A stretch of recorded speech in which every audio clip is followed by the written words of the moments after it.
But all kinds of things have happened in 25 years. And just driving around town yesterday, realized how many changes indeed have taken place in this community in the last 25 years. This was a place where it was the second parish that I served after being ordained. It was the first parish really where Anne and I were newlyweds. As was pointed out by somebody else yesterday, we're still newlyweds. It doesn't matter how old we go. But we've been married just over a year when we moved into the rectory.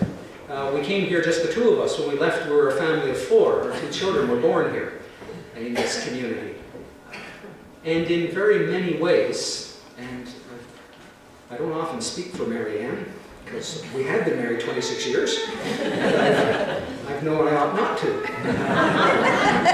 But some things, there you go, I'm getting the thumbs up. But in some ways, there are some things I think I can pretty much assume, to speak for both her and I, that Clarenville, this is something we really rediscovered, I think, yesterday, or since Friday evening, is well connected to our life. Because it was a place where I think we were formed. It was a place where we were formed as a couple. It's a place where we were formed as a family.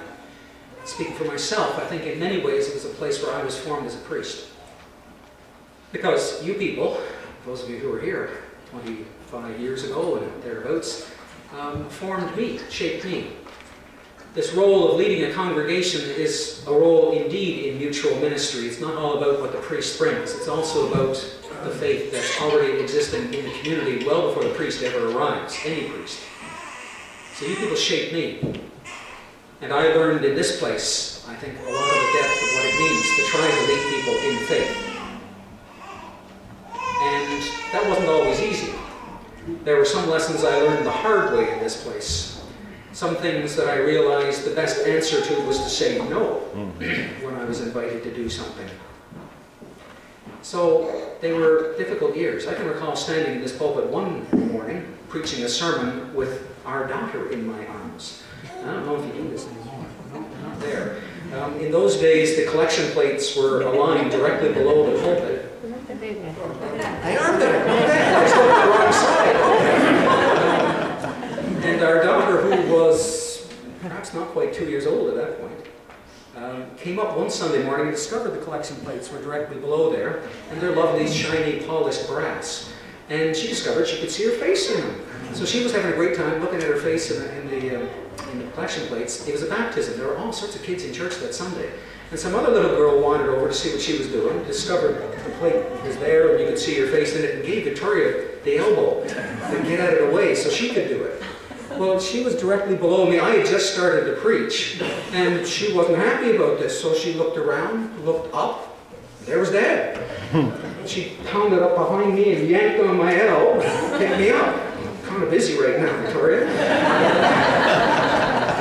That was not an issue she was concerned about.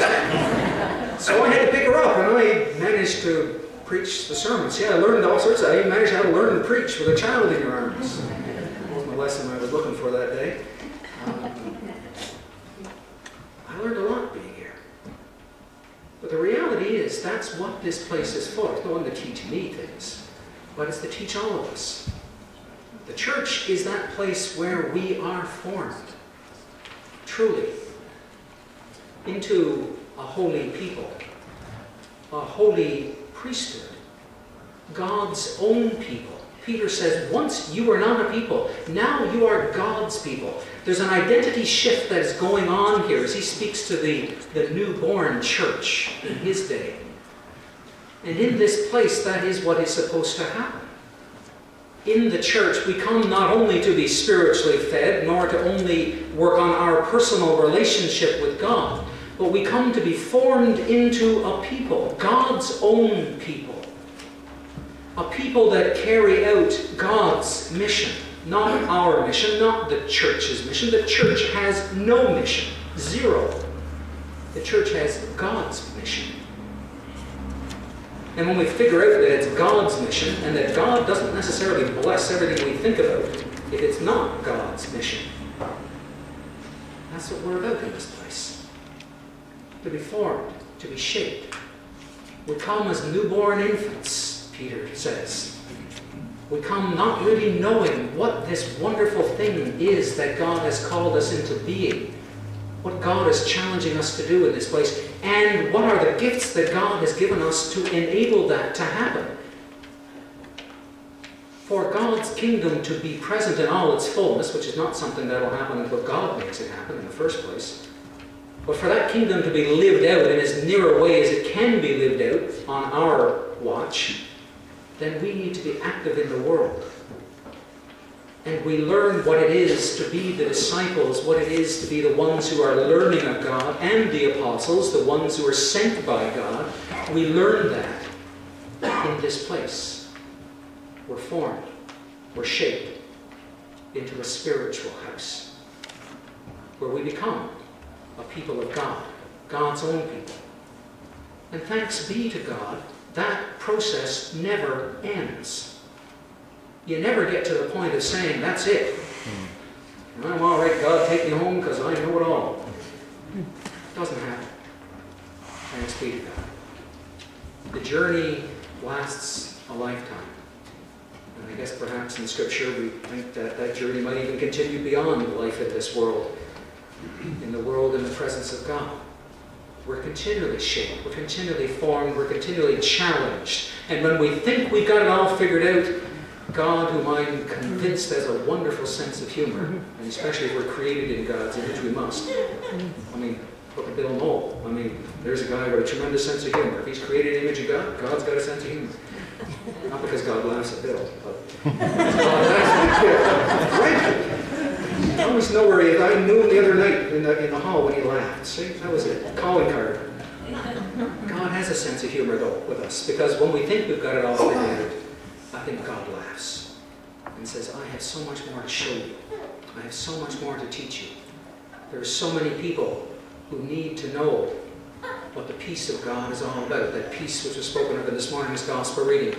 A word, a gift that Jesus gave to the church, the disciples who were gathered in terror, in fear, behind a locked door, when that word was spoken. People who need to know peace that comes in knowing that there is far more than they could ever dream of in this world, but that we find in the loving presence of our God, who loves us and calls us into love, who calls us to love the world, who calls us to proclaim the mercy which we have received. And that's how this section of the Epistle of Peter ended this morning. That these people were called to be a holy nation. They were called to be God's people. Once you were not a people, now you are God's people. That you might proclaim the mercy of God. The mercy that you yourself have received. That you might live that out in the world in so many ways. What does mercy look like? It is filled with love. It is filled with forgiveness. It's filled with hope. The hope that sees a new opportunity at every chance. Mercy is not merited, it is not earned, but it is given. There are no barriers. There is no membership card for those who receive mercy, because that mercy is given to everyone. It's given to us that are here. And weirdly enough, it's given to the entire world. And God's plan is that it be known to the entire world through us. Today we celebrate 50 years of this building, and we give thanks for those whose foresight put it here, who set apart a place where they might learn of God, where they might be fed in the sacraments, and in word and in sacrament, that they would be formed, shaped into a people that could proclaim God's mercy to this place and to every place where you, where I, might go. Thanks be to God for the calling that we have received, and for those who over the years in this place have responded to that calling and have discovered the gifts that God has given them and have gone out of the doors to do God's work in this place. Years ago, and actually it was something I encountered after I left Clarenville, at a meeting somewhere I was at, where someone reminded me that, you know, language, I started off here by talking about pictorial language and how that language can sometimes mess us up, but that the language we use often speaks very much about things that we don't really think about all that often. What we're doing here this morning, most of us would call as a service. We've gone to the service. The service started at 10:30. And this person said, you know something? What we do here is not service. What we do here is worship. At the end of the worship, the service starts. Whenever this is over, how long have I been? Let's go down.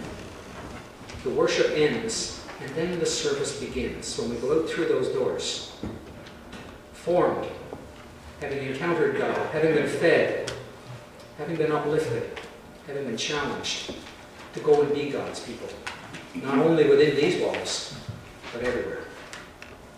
Thanks be to God. Amen.